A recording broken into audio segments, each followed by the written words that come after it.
This is Yoku. He's a little dung beetle tied to a pinball, and after taking a short swim,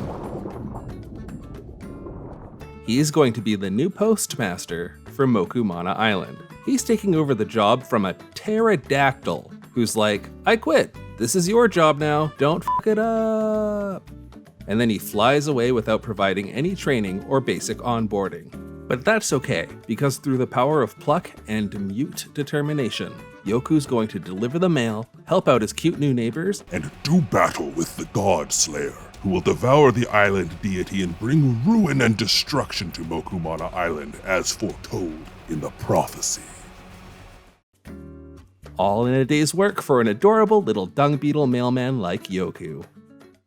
Welcome to Random Game Reviews. I made a spreadsheet containing every game in the PlayStation Store, and use a random number generator to determine which games I will play and review. This time, fate has decided that I should play YOKU'S Island Express.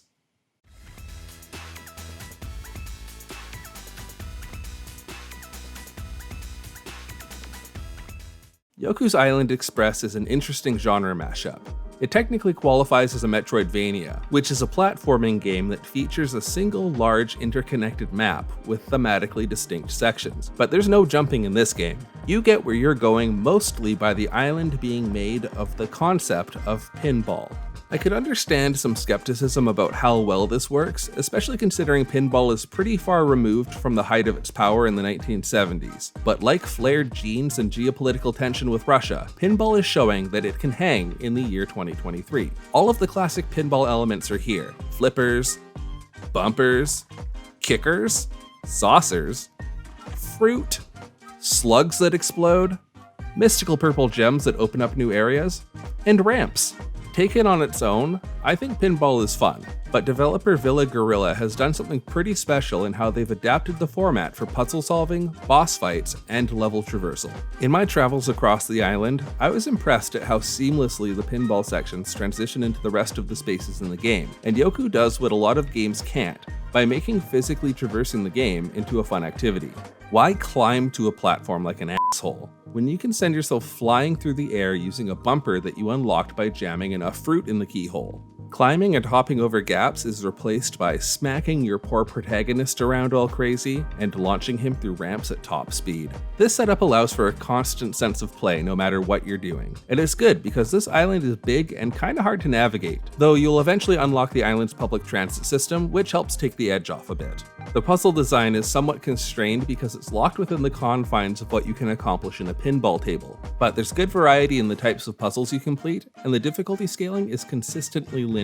There were a couple puzzles that got me on tilt because you need to get really good at launching your poop beetle at a specific angle, but no challenge felt insurmountable. The best puzzles in the game are the few boss fights that are spread throughout. It's good to take a break from regular pinball every once in a while to hit a spider in its dumb face. Each boss fight has puzzle and precision phases you need to complete before just blasting your balls at the baddie. These are well executed, fun to figure out, and add a bit of intensity to what is otherwise an incredibly chill game.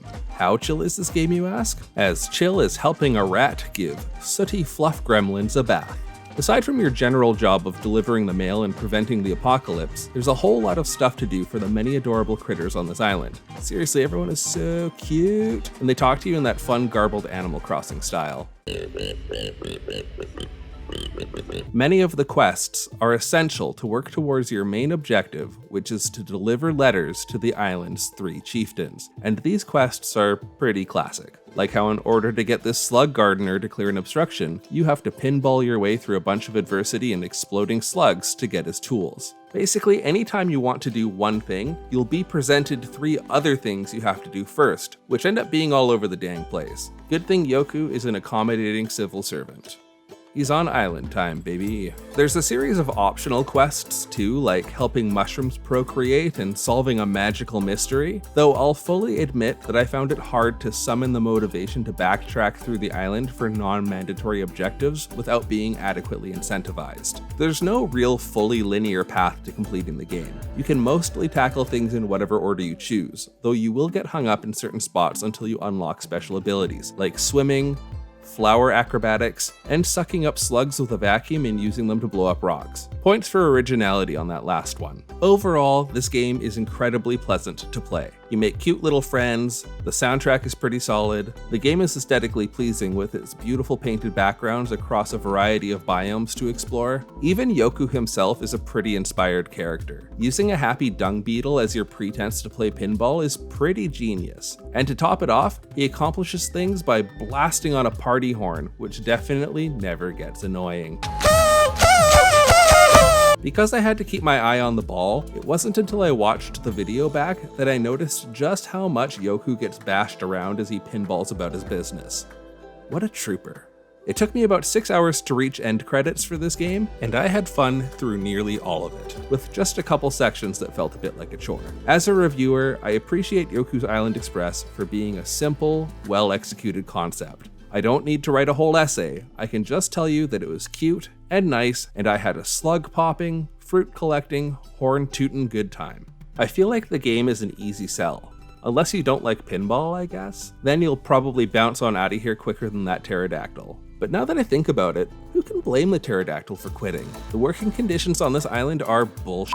You need to be tiny and use the pinball infrastructure to get around the island, and he's way too big for that. How is he supposed to even fit in this office? Judging by how many letters Yoku is stuffing into these mailboxes, the pterodactyl couldn't get most places. This job is geared toward one type of employee, and frankly, it's discriminatory. There's a god-killing beast on the loose, and do you think anyone here is getting hazard pay? Not likely. Postal workers are constantly being asked to work outside the scope of their job. I mean, Yoku needs to fight monsters, do scuba work, and repair a mine. The abuse of these postal workers is appalling, and I refuse to be silenced any longer. Like I've been saying for years, it's well past time that the letter carriers of Mokumana Island formed a union. It's time to answer the question, would I play this game if I were not destined to do so? For YOKU'S Island Express, the answer is yes. I actually really enjoy pinball games, and this is easily the most creative expression of the medium that I've ever played. The game design is strong, and from the puzzles, to the layout, to the character designs, to the pinball tables themselves, it's clear that the devs put a lot of thought into every aspect of the game, and the end result is a very cohesive gaming experience. I had a lot of fun every time I played, and the sense of joy the game engenders is present in everything you see and do. Even though I didn't really feel like bothering with the optional quests, I think this is a super worthwhile game to pick up, especially if you can get it when it goes on sale, which it often does. That does it for this episode. Thanks so much for watching. If you want to support this video and shoot it into the algorithm's face, make sure to leave a like and a comment, or post one of my videos to Reddit or something. I don't know. Marketing is hard. Until next time, make sure to support your local pterodactyl postal worker union, and I'll see you all soon on Random Game Reviews.